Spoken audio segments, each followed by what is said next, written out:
कांग्रेस नेता सुप्रिया श्रीनेत हमारे साथ बात करने के लिए मौजूद हैं। मैम, लाल किले की प्राचीर से प्रधानमंत्री मोदी ने आरएसएस को दुनिया का सबसे बड़ा एनजीओ बताया, 100 साल का गौरवशाली इतिहास बताया और ये भी कहा कि संगठन की पहचान अनुशासन है।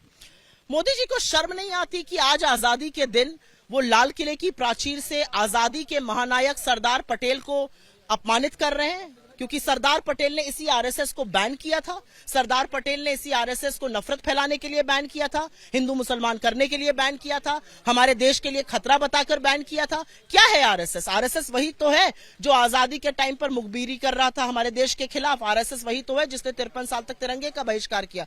आरएसएस वही तो है जिसने बाबा साहब की फोटो की प्रतियां जलाई, जिसने संविधान की प्रतियां जलाई। आरएसएस वही तो है जिससे प्रेरित होकर इस देश के प्रथम आतंकवादी नाथूराम गोडसे ने महात्मा गांधी की निर्मम हत्या करी। क्या है आरएसएस? आरएसएस वही है जिसने आजादी में अपनी छोटी उंगली का नाखून नहीं कटाया और उसके बाद लगातार इस देश में आपसी भाईचारे और सौहार्द का दुश्मन बना हुआ है। ऑपरेशन सिंदूर के बारे में बोला उन्होंने कि सिंधु जल समझौता एक तरफा था और पानी और खून एक साथ नहीं बहेगा। किसानों का पानी जो है वहां पाकिस्तान भेजा गया। 750 किसानों की शहादत मोदी जी की नाक के नीचे हुई। 750 किसानों की शहादत और उनका खून मोदी जी के हाथों पर है। आज भी आपने एमएसपी का कानून नहीं दिया है। आज भी किसान आर्थिक तंगी से बदहाल होकर आत्महत्या कर रहे हैं। उनकी बात कब करेंगे मोदी जी? इसके अलावा उन्होंने डेमोग्राफी के ऊपर उन्होंने ये बात कही कि जानबूझ करके डेमोग्राफी बदली जा रही है, बहन बेटियों को निशाना बनाया जा रहा है और ये बर्दाश्त नहीं है। बहन बेटी की बात मोदी जी ना करें, क्योंकि आप उन लोगों का प्रचार करते हैं जो सामूहिक बलात्कार में आरोपी नहीं दोषी पाए जाते हैं। आपकी पार्टी के एमएलए, आपकी पार्टी के सांसद महिला यौन शोषण के दोषी पाए जाते हैं। आप उन लोगों की बात मत करिए।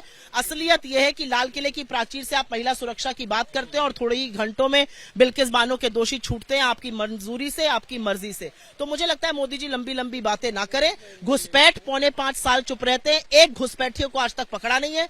जब चुनाव आएगा इस तरह की उलझलूल बातें करेंगे। टैरिफ को लेकर के उन्होंने शब्द इशारों में कहा कि किसानों मजदूरों के खिलाफ। आपको इशारा दिया है क्या? आपको इशारा दे रहे हैं? वो ये कह रहे हैं कि मोदी की दीवार बनकर के खड़े। अरे 38 बार डोनाल्ड ट्रंप बोल चुका है मैंने सीज फायर कराया है, मैंने 2 बार टैरिफ ठोक दिया, 50% टैरिफ है। मुंह नहीं खोल पा रहे हैं मोदी जी। आप लोग इशारों में पता नहीं क्या। आखिरी सवाल है, सेमीकंडक्टर के ऊपर उन्होंने कहा कि इस 50-60 साल पहले विचार किया गया था लेकिन इसकी भ्रूण नहीं हत्या कर दी गई थी।